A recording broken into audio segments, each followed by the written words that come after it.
Voilà, nous sommes toujours aussi nombreux à suivre ces débats et ces discussions sur la mobilité. Nous allons nous offrir ici une demi-heure à peu près de discussion pour approfondir les sujets qui ont été présentés, pour en aborder d'autres. Et j'ai réuni ici les orateurs. Monsieur Fessy nous suit toujours à distance. Et puis nous avons la chance d'avoir un nouvel intervenant avec monsieur Emmanuel Ravalet, qui est ingénieur, chercheur à l'Université de Lausanne et également associé fondateur du bureau Mobilhome à Lausanne, et qui va pouvoir nous faire son retour en tant que scientifique, en tant que spécialiste de la mobilité, sur les débats qui ont eu lieu et pour apporter d'autres aspects. Alors, je vais tout de suite donner la parole à Emmanuel Ravalet pour qu'il nous fasse une première analyse à chaud des présentations que nous avons vécues ensemble. Emmanuel, je vous laisse la parole. Bonjour à tous, merci beaucoup. Merci pour l'invitation, merci de m'avoir donné l'occasion d'écouter toutes ces présentations. J'ai trouvé particulièrement intéressant la manière dont ces 4 présentations s'articulaient les unes avec les autres.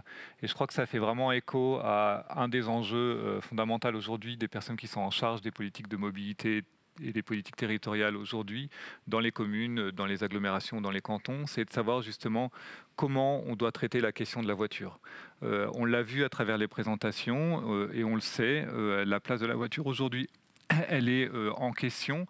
Elle a beaucoup évolué ces dernières années, ces dernières décennies, surtout dans le sens d'une remise en question de son usage, avec l'idée qu'il fallait utiliser moins la voiture, en particulier dans les territoires les plus denses, mais avec les enjeux aujourd'hui climatiques et énergétiques, on a tendance aussi à se reposer la question de son usage au-delà même des centres urbains les plus denses.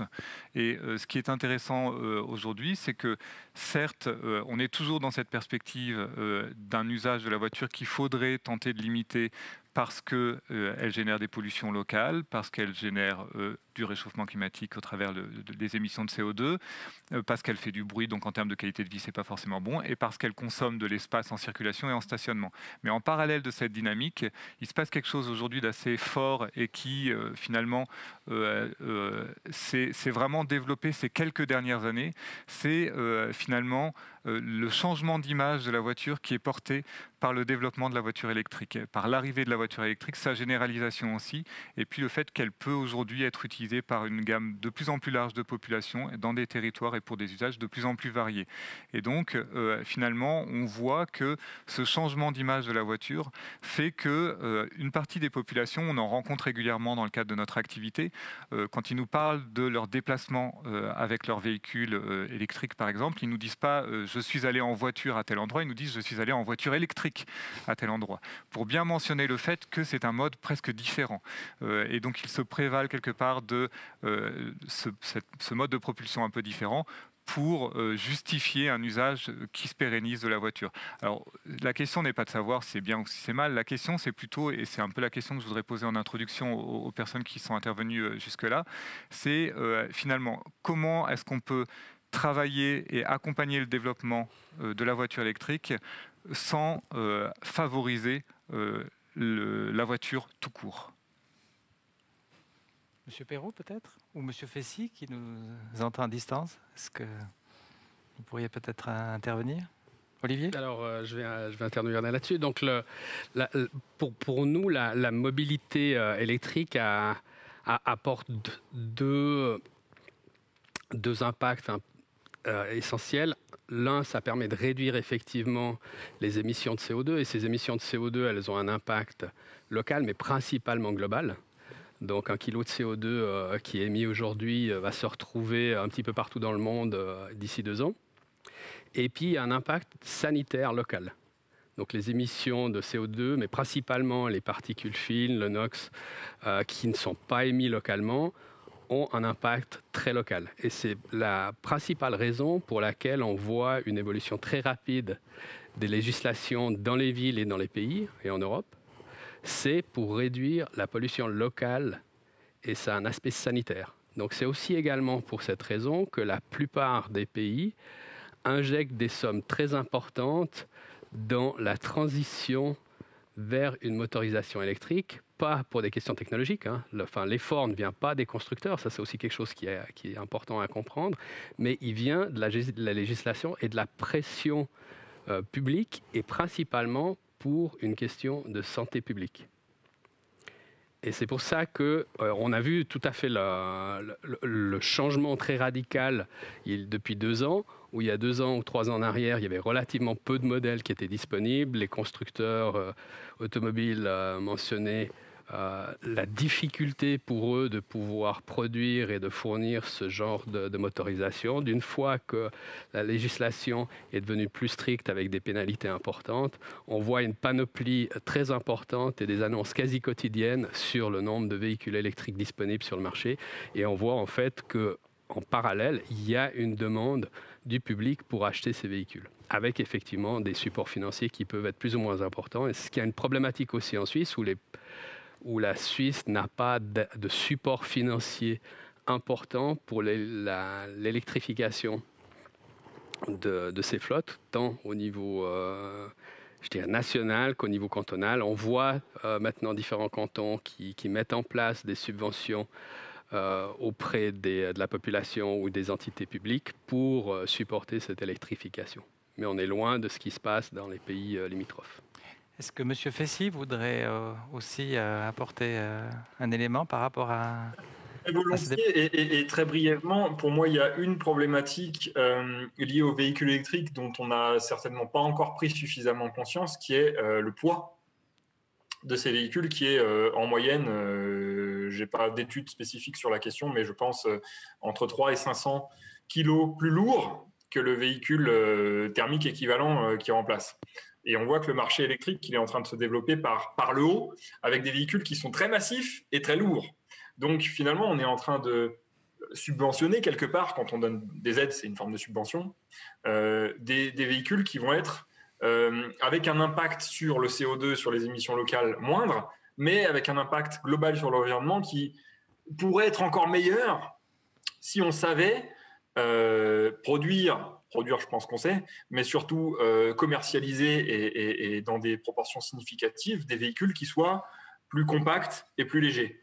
Et je pense que pour tout un tas de raisons législatives, mais aussi de l'opinion publique, c'est quelque chose qu'on ne sait pas faire en Europe aujourd'hui. C'est quelque chose que les Asiatiques, du fait que tout est plus réduit là-bas, et aussi l'aspect énergie disponible, savent bien mieux faire que nous. Et il y a certainement de l'inspiration à aller chercher de ce côté-là.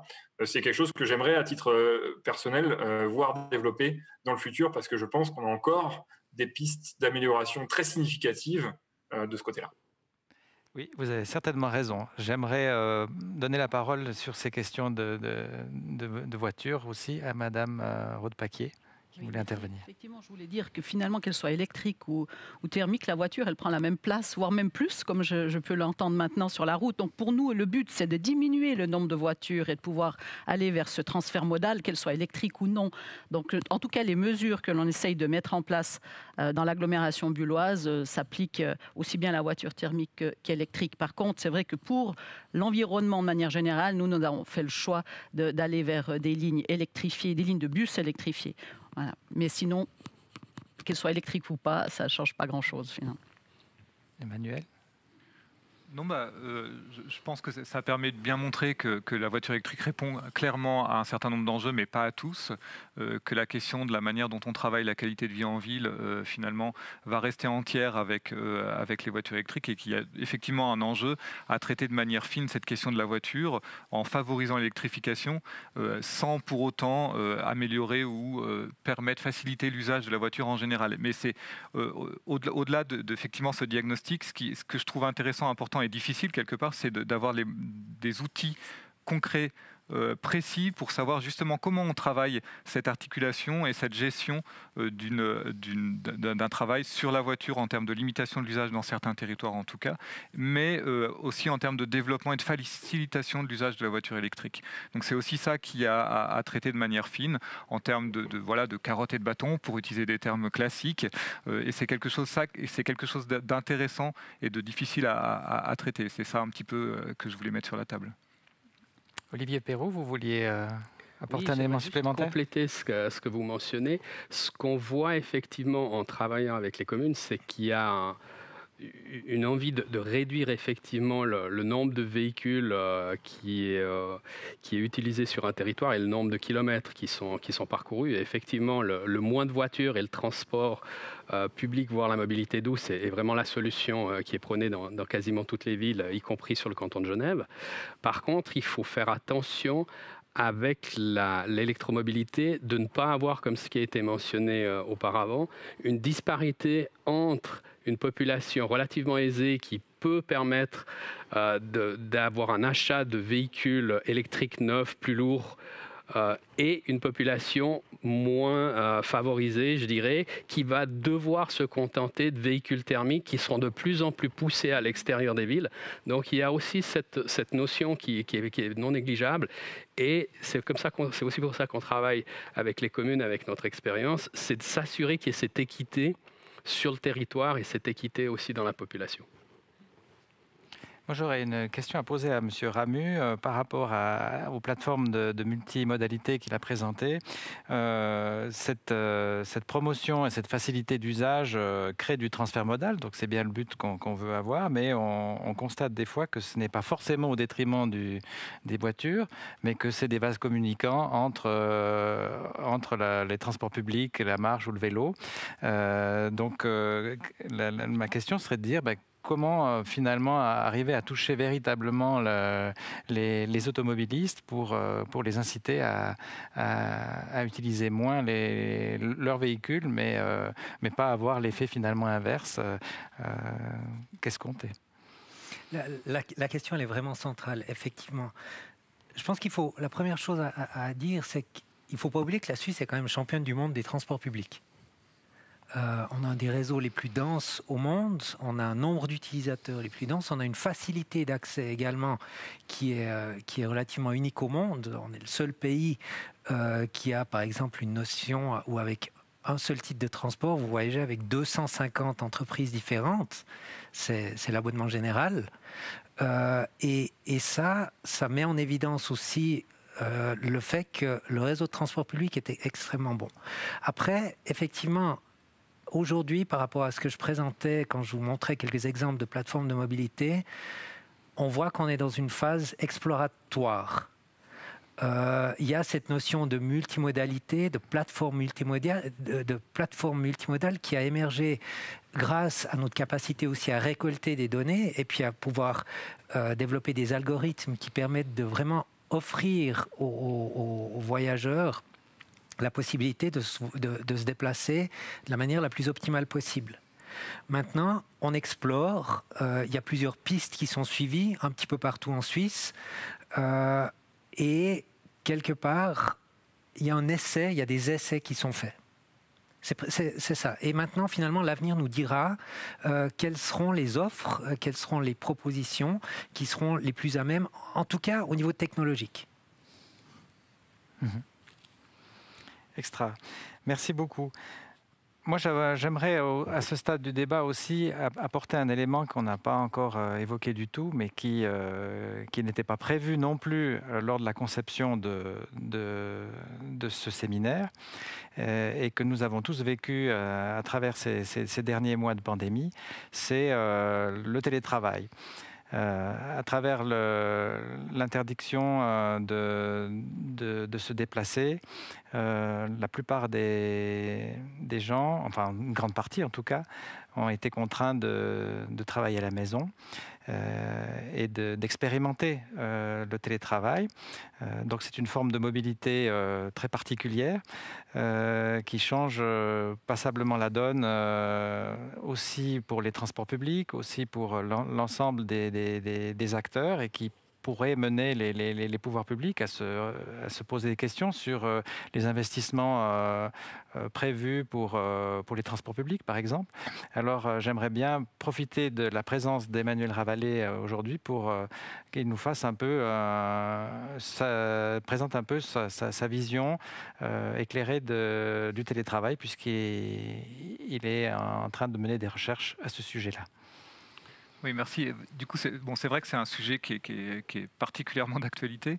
Je suis en train de travailler sur ce sujet avec notamment Patrick Rera à l'Université de Lausanne. Alors, c'est un projet de recherche qu'on avait déposé avant la crise, hein, donc pour repréciser quand même. Aujourd'hui, en fait, ce qui se passe avec le télétravail, et c'est un premier point qui est sans doute assez intéressant, c'est qu'on a vécu assez largement une expérimentation assez incroyable du télétravail pour les employeurs et pour les employés. C'était un peu ma journée sans ma voiture, sauf que là, ça a duré plusieurs mois et c'était pour le télétravail. Donc en gros, pas mal de personnes, y compris des personnes qui n'avaient pas forcément le désir de recourir à ce mode de fonctionnement, à ce mode de travail, ont été dans l'obligation de le faire. Des employeurs qui ne souhaitaient pas forcément que leurs employés le fassent ont été obligés de s'organiser avec un mode de fonctionnement comme ça. Donc aujourd'hui, on se retrouve avec quelque part une connaissance, une expérimentation beaucoup plus forte de ce mode de fonctionnement dans la population générale. Ça mène, aujourd'hui on le voit, à un certain nombre d'entreprises qui mettent en place des conventions, parce que c'était organisé d'une manière plutôt informelle avant la crise sanitaire. Mais ce qui est peut-être plus intéressant et ce qui est un enjeu peut-être plus fondamental d'un point de vue politique, c'est qu'est-ce que ça veut dire justement pour nos territoires et pour la mobilité sur ces territoires-là. La manière dont le télétravail est réalisé jusqu'au début de la crise, c'est un mode de fonctionnement qui finalement est de l'ordre d'une sorte de prime à l'éloignement domicile-travail. Je m'explique, les télétravailleurs, les personnes qui recourent au télétravail le font de manière plutôt partielle, 1 à 2 jours par semaine, encore une fois avant la crise, et finalement vont s'autoriser à aller habiter plus loin, puisque le déplacement, ils ne le font plus que 2 ou 3 fois par semaine, l'aller-retour jusqu'au lieu de travail. Donc c'est un effet rebond tout à fait classique dans le domaine de la mobilité, donc qui a des dimensions parfois quotidiennes, là en l'occurrence c'est une dimension hebdomadaire, mais dès lors qu'on fait des déplacements moins souvent, en fait on s'autorise à les faire plus longs, plus distants. Donc c'est intéressant parce que, évidemment, la question elle reste entière. Est-ce que les gens télétravaillent parce qu'ils habitaient loin ou est-ce qu'ils vont habiter loin parce qu'ils peuvent télétravailler? Donc c'est pas du tout la même chose. Mais quelque part, ça revient quand même à l'idée que le télétravail va de pair avec un éloignement domicile-travail très important. Donc la question qui se pose aujourd'hui et qui, à mon avis, doit être traitée d'un point de vue politique, c'est comment on accompagne ce développement important du télétravail. On le voit, hein, même quand les contraintes baisse, le télétravail va exploser quand même avec la crise, on va gagner plusieurs points, il augmentait rapidement ces dernières années, là il va augmenter encore plus rapidement avec la crise. Comment on accompagne ça finalement pour que les effets rebonds qui sont associés à son utilisation telle qu'on les connaît soient le plus limités possible pour nos territoires et pour les mobilités qui vont être générées par ça. C'est une question qu'on peut se poser de manière plus générale pour tous les services qu'on met en place, que ce soit les plateformes multimodales, que ce soit les infrastructures qu'on met à disposition, comment on suit et on est capable d'être réflexif sur ce qu'on met en place en termes de politique pour pouvoir s'adapter à la manière dont les gens s'approprient ce qu'on met à leur disposition, qui est parfois pas ce qu'on avait imaginé. Donc c'est aussi ça qui est, à mon avis, fondamentalement important. Comment on se dote des bons outils et comment on traite cette question-là aujourd'hui pour pas se réveiller 10 ans plus tard en se disant « Ah bah effectivement, tout le monde télétravaille, mais en fait, les gens se déplacent pas moins, mais alors vraiment pas moins. » si en tout cas ils se développaient tels qu'ils se développaient avant la crise sanitaire. Donc voilà, c'est une question très ouverte, très large, hein, compliquée évidemment, mais en tout cas je serais heureux de pouvoir vous entendre sur ces sujets. Est-ce que quelqu'un veut réagir par rapport à cette problématique? Madame Roth-Paquet? Oui, alors effectivement, c'est un phénomène très nouveau. Bon, ici en Gruyère, on est dans une région qui est quand même décentralisée, je veux dire comme ça. Comme je l'ai dit tout à l'heure, on est en dehors des grands axes de transport public, même si maintenant on a quand même notre RER qui nous relie à Berne en 1 heure.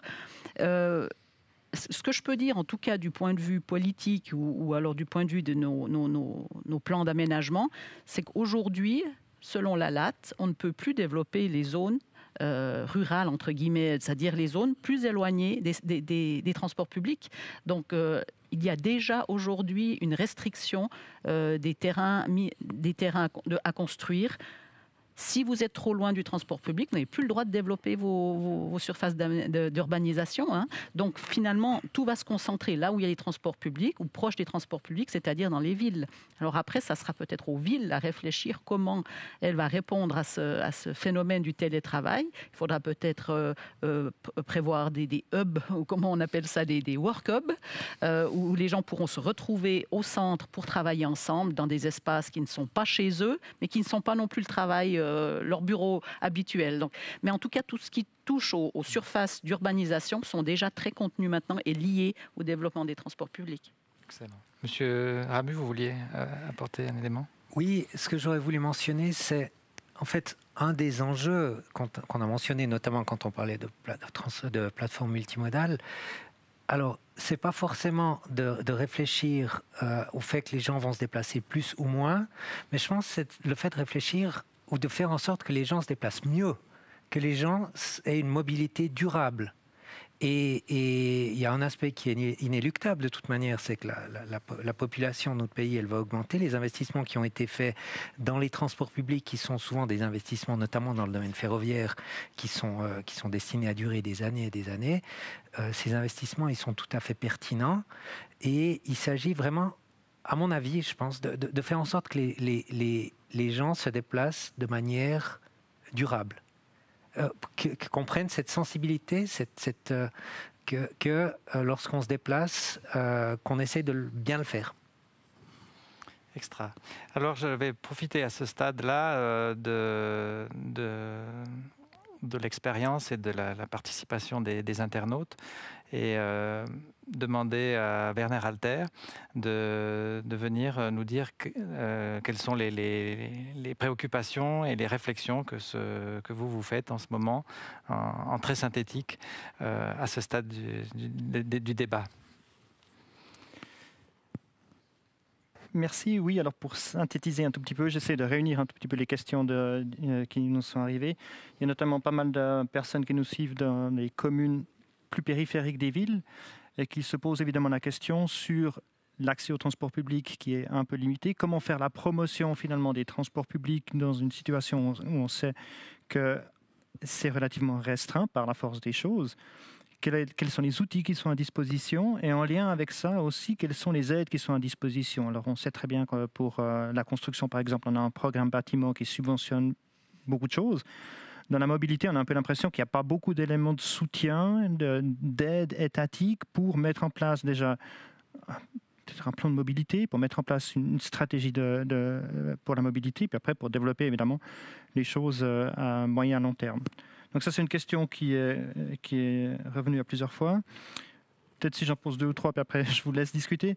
Une deuxième question, c'est sur la planification. Alors, on a l'exemple des villes, comment les villes vont planifier à l'horizon 2030, peut-être les infrastructures et ce genre de choses.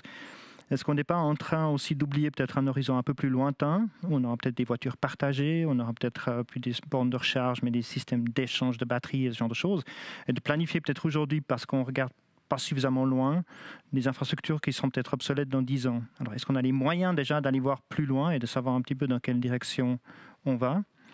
Et puis, peut-être une dernière question. C'était, juste que je retrouve maintenant, une question liée au recyclage, hein. C'est des questions qui reviennent en permanence. C'est des questions, comment est-ce qu'on va établir finalement les filières de recyclage, réutiliser tous ces matériaux qui sont utilisés dans les nouveaux véhicules pour ne pas produire après une montagne de déchets. Alors on sait que c'est des systèmes qui doivent se mettre en place gentiment. On n'a pas un volume actuellement suffisamment grand pour traiter tout ça. Mais à quel rythme est-ce qu'on voit finalement ces questions qui préoccupent beaucoup les gens maintenant se résoudre et réduire finalement ce volume de déchets qu'on va produire à terme avec les véhicules notamment. Donc voilà un peu résumé, je vous laisse débattre, il y en aura certainement encore d'autres après. Est-ce que quelqu'un veut répondre? On n'a plus beaucoup de temps, mais on peut quand même juste apporter quelques éléments de réponse. Monsieur Peut-être juste une information par rapport à la première question. C'est vrai qu'aujourd'hui, les prérogatives de décision par rapport aux prestations de transport public, notamment dans le domaine du trafic régional, sont dans les cantons. Et on sait, pour citer l'exemple du canton de Vaud, par exemple, qui a une volonté extrêmement forte, justement, de désenclaver les communes, qui va investir fortement, justement, dans les nouvelles prestations, notamment dans le trafic régional. Et par rapport à ça, bien sûr, les communes sont invitées à s'adresser quelque part à leur canton pour développer justement les transports régionaux. Et c'est ce qui a été fait aussi dans le cadre du canton de Fribourg avec la mise en service du RER fribourgeois, où une ligne de train très performante a été mise en place entre Fribourg et Bulle pour remplacer le bus qui allait sur l'autoroute. Et on a vu que l'investissement initial a permis d'amener de la fréquentation. Souvent, la discussion tourne autour du fait de dire il n'y a pas assez de monde, on ne va pas rajouter une offre. Mais en fait, lorsqu'on ajoute l'offre, on attire du monde. Olivier Perroux, vous voulez ajouter quelque chose? L'électrification de la flotte, ce que nous on fait sur Genève, c'est qu'on accompagne effectivement les communes dans cette réflexion, comme je l'ai mentionné, qui intègre également aussi cette vision à long terme. La raison pour laquelle on se limite actuellement sur 2030, c'est qu'actuellement, on n'a pas une vision sur la technologie qui est très claire au-delà de 2030. L'hydrogène, d'autres types de motorisation, quel sera l'impact effectivement sur les infrastructures de recharge. Par contre, on est quasiment sûr que ça sera électrique. C'est pas forcément avec des bornes, il y aura peut-être de l'induction, etc. Et on va accompagner et s'assurer, accompagner les communes pour avoir cette vision à long terme. Également, le fait de posséder les informations, les données sur les recharges va permettre, qui restent en main publique, va permettre aussi de pouvoir échanger ces informations et d'alimenter les réflexions communales ou cantonales sur ces différents changements. Et puis, l'autre point qui est aussi important, c'est d'accompagner cette transition électrique vers des électrifications de flottes qui peuvent être électrifiées assez rapidement. C'est tout ce qui est les voitures en partage. Donc, c'est favoriser effectivement que quand on installe des véhicules partagés, qu'on passe directement à des véhicules partagés électriques. Que lorsque on met en place des parcs relais, on électrifie un certain nombre de places pour permettre en fait à cette mobilité qui est pas compressible de s'électrifier plus rapidement. Donc c'est toutes ces mesures qui peuvent être mises en place et puis qui accompagnent en fait une transition vers une mobilité électrique plus rapidement. En 30 secondes, Emmanuel, merci. 30 secondes. Peut-être pour compléter sur ces questions, je pense que la question des filières de recyclage, elle est intéressante aussi parce qu'elle montre qu'il faut aussi sans doute intégrer les questions d'énergie grise, quelles sont les énergies, la quantité d'énergie nécessaire pour produire ce type de véhicule. On a très peu de données, c'est difficile aujourd'hui de faire un bilan avec ces éléments-là. Et puis peut-être très vite aussi, quelques secondes sur la dernière question, au niveau des projets d'agglomération, 3e ou 4e génération, on le voit qu'il y a cet effort de planification sur 2030-2040 qui est mené. Et ce qui est important, c'est de réussir à penser l'offre de transport au-delà de l'offre uniquement ferroviaire. Il y a beaucoup de services qui se développent, on en a parlé partiellement aujourd'hui, il y a énormément de choses et donc dans le cadre de ces documents et puis avec l'accompagnement des cantons, il y a vraiment moyen de se projeter dans les territoires sur des solutions qui permettent de penser autrement la mobilité que par l'usage de la voiture en autosolisme, c'est-à-dire seul dedans. Donc c'est vrai que l'avenir est plutôt encourageant de ce point de vue-là. Merci Emmanuel, merci à vous tous. On arrive malheureusement déjà à la fin de cette matinée. Je voulais vous proposer en guise de conclusion un petit dessin que j'ai essayé d'esquisser pour résumer une partie des discussions et des débats, pour transformer nos déplacements. Les pouvoirs publics vont devoir réduire. Je pense au trafic, au bruit, aux émissions. Ils vont devoir modérer, je pense aux vitesses. Elles vont devoir faciliter l'usage des modes actifs, des transports publics, de l'électrification, comme on en a parlé. Réaménager, je pense aux espaces publics. Encadrer et soutenir cette révolution. Et puis, comme le pressentait Olivier Perroux, eh bien, la mobilité du futur sera électrique et plusieurs fois partagée entre transport public et privé, entre usagers et entre les différentes sortes d'énergie, entre notre déplacement physique est virtuel. On aimerait se débarrasser de toutes les formes polluantes de mobilité, et puis sur la gauche du dessin, et se concentrer sur celles qui sont plus efficaces et qui ont un impact sur notre qualité de vie. Mais pour y arriver, il faudra certainement une bonne dose de technologie, davantage de changements de comportement, et puis se choisir aussi d'autres aspirations. Voilà, nous arrivons au terme de cette matinée. Je voulais passer le dernier diapo, mais ça ne passe pas. Alors, comment ça se passe ? Bon, eh bien, il n'y est pas, tant pis. J'aimerais brièvement remercier tous les participants à cette matinée. Vous avez été très nombreux à nous suivre, à nous poser des questions. J'aimerais remercier les intervenants, les sponsors, les partenaires, les prestataires pour la mise sur pied de cette édition en ligne. J'aimerais vous dire encore que dans quelques jours, vous retrouverez sur le site internet d'Energissima l'intégralité des vidéos de cette matinée, mais également les documents PowerPoint. Et vous redire encore que les questions que vous avez posées ont été bien notées, et grâce à vos adresses électroniques, nous les communiquerons aux orateurs qui prendront le temps de vous répondre. Je mentionne aussi 2 autres forums organisés par Energissima sur la construction durable le 1er juin et sur l'habitat le 6 octobre. Et puis je vous donne rendez-vous physiquement, je l'espère, du 28 avril au 1er mai 2022 à Espace Gruyère pour la 10e édition du Salon Energissima. Et j'espère que nous pourrons continuer à discuter sur ces questions de mobilité et de collectivité publique. Merci à tous et à bientôt.